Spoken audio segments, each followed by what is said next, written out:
নীল ষষ্ঠীর ব্রত কথা। এক ব্রাহ্মণ আর ব্রাহ্মণী থাকেন। ব্রাহ্মণ বড় নিষ্ঠাবান, তার স্ত্রী সব রকম বারব্রত করেন, তথাপি তাদের যত ছেলে হয় সব মরে যায়। তখন তারা মনের দুঃখে বললেন, বারব্রত ধর্মকর্ম সব মিছে, আর এদেশে থাকবো না, চলো কাশী যাই। তারপর তারা কাশী গিয়ে রইলেন। একদিন তারা গঙ্গে স্নান করে ঘাটে বসে বসে কাঁদছেন।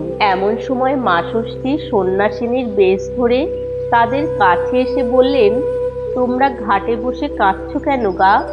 ব্রাহ্মণী বললেন, তোমায় বলে কি হবে মা, বড় মনের জ্বালায় জ্বলছি।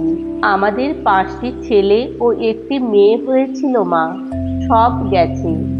এখন দেখছি অদৃষ্ট ছাড়া পথ নেই, বারব্রত সব মিথ্যে। তখন সন্ন্যাসিনী বললেন, সে কি মা, ঠাকুর দেবতা কখনো কি মিথ্যে হয়? তোমাদের একটা বড় দোষ, বারব্রত করো বলে তোমাদের মনে মনে বড় অহংকার, সেই পাপে তোমাদের ছেলে বাঁচে না।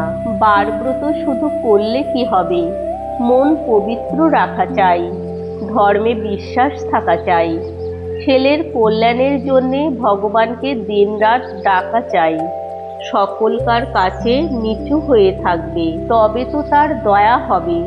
তোমরা ছেলে ছেলে করছো যে, ছেলের দেবতা ষষ্ঠী ঠাকুরানীকে কি মানো? ব্রাহ্মণী বললেন, সে কি মা, মা ষষ্ঠীকে কে না মানে? সন্ন্যাসিনী বললেন, যদি ছেলে বাঁচাতে চাও তাহলে মা ষষ্ঠীকে একটু করে মেনো, রোজ তাকে নমস্কার করবে, তার সব রকম নিয়ম পালন করবে, তবে তো তার দয়া হবে। তখন ব্রাহ্মণী সন্ন্যাসীর পায়ে পড়ে কাঁদতে কাঁদতে বললেন, আমাদের কি অহংকার হয়েছে মা, আর মা ষষ্ঠীর সব রকম ব্রতও তো করি।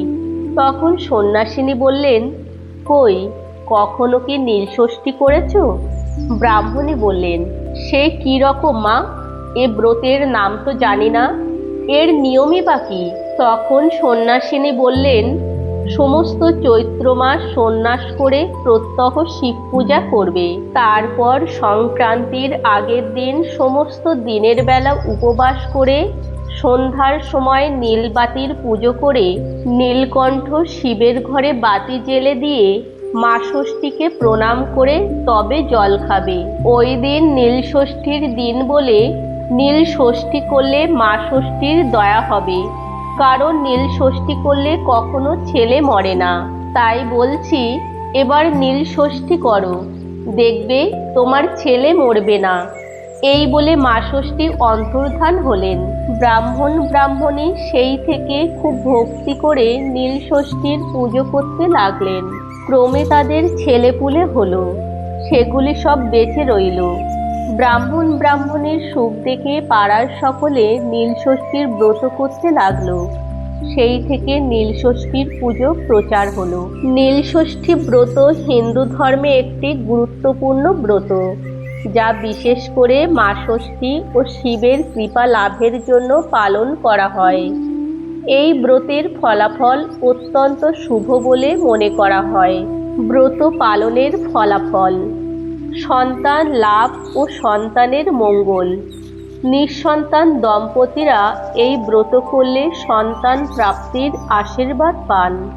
যাদের সন্তান আছে তাদের সন্তানের সুস্বাস্থ্য ও দীর্ঘায়ু হয়। সন্তানের দোষ দুর্ঘটনা থেকে রক্ষা। মা ষষ্ঠীর কৃপায় সন্তানের উপর কোনো অশুভ প্রভাব পড়ে না, রোগ বা বিপদ কমে যায়, পরিবারের সুখ শান্তি বৃদ্ধি। নিয়ম মেনে ব্রত পালন করলে সংসারে শান্তি ও সমৃদ্ধি আসে, পাপক্ষয় ও পুণ্য লাভ। এই ব্রত করলে পূর্বজন্মের পাপক্ষয় হয় এবং ভগবানের কৃপা লাভ হয়, মনোবাসনা পূরণ। ভক্তি ভরে ব্রত পালন করলে নিজের ইচ্ছা ও কামনা পূর্ণ হয়।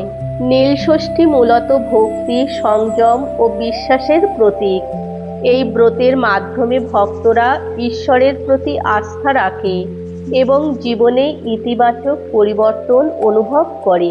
তাহলে বন্ধুরা, আজ এই পর্যন্ত। দেখা হচ্ছে পরের নতুন কোনো ভিডিও নিয়ে। তত সময় সবাই ভালো থাকবেন, সুস্থ থাকবেন। হর হর মহাদেব।